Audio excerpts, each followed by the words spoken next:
Today I want to talk about anger. And there is some conversations by some who would tell you how anger is a useful emotion. There is righteous anger. It is fashionable to show rage. The Stoics disagree with this. The Stoics do not believe anger is a useful emotion. I don't know who said anger is like drinking poison and thinking the other person will die. So let's talk about anger today. Well, first off, let's get to what anger is.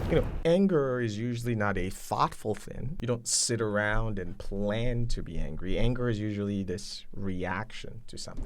And what does anger produce? Let's, for the sake of argument, talk about what is the productive thing that this anger, this feeling of, what does it produce? Look, you may feel a little bit better, right? It might fuel you. Oh, you're so angry. And if life was just about feeling better and fuel, well, then we should all do cocaine then. Cocaine will also give you fuel and make you feel good, but it is destructive. I want to read you Marcus Aurelius. Keep this thought handy when you feel a fit of rage coming on. It isn't manly to be enraged. Rather, gentleness and civility are more human and therefore manlier. A real man doesn't give way to anger and discontent, and such a person has strength, courage, and endurance, unlike the angry and complaining. The nearer a man comes to a calm mind, closer he is to strength. End of quote. Any person who's feeling angry, that does not come from a place of strength. On a practical level, it also accomplishes nothing. Think about the time you've been angry and you've been screaming and you're doing all of this. What did it actually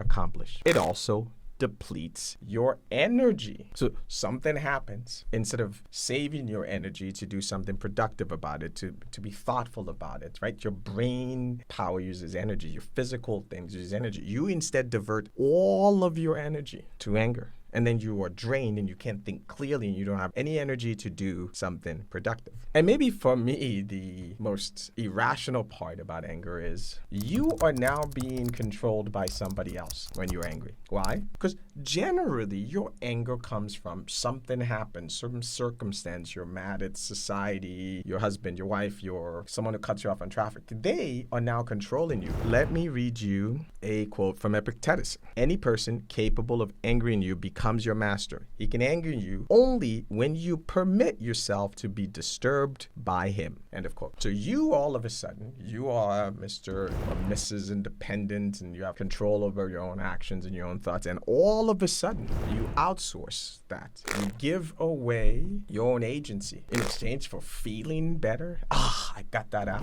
Stoicism is about focusing on what you can control, your own thoughts, your own actions. Why would you cede all of that? Because some other person made some decision and then you outsource control over your own life to them. So how do we deal with anger? Let me read you Marcus Aurelius. The best plan is to reject straight away the first incentives to anger, to resist its very beginnings, and to take care not to be betrayed into it. For if once it begins to carry us away, it is hard to get back again into a healthy condition. Because reason goes for nothing. When once passion has been admitted into the mind and has by our own free will been given a certain authority, it will for the future do as much as it chooses, not only as much as you will allow it. The enemy, I repeat, must be met and driven back at the outermost frontier line. For when he has once entered the city and passed its gates, he will not allow his prisoners to set bounds to his victory. Do not allow anger to get started, because once it's rolling, it's taken over. You are all of a sudden now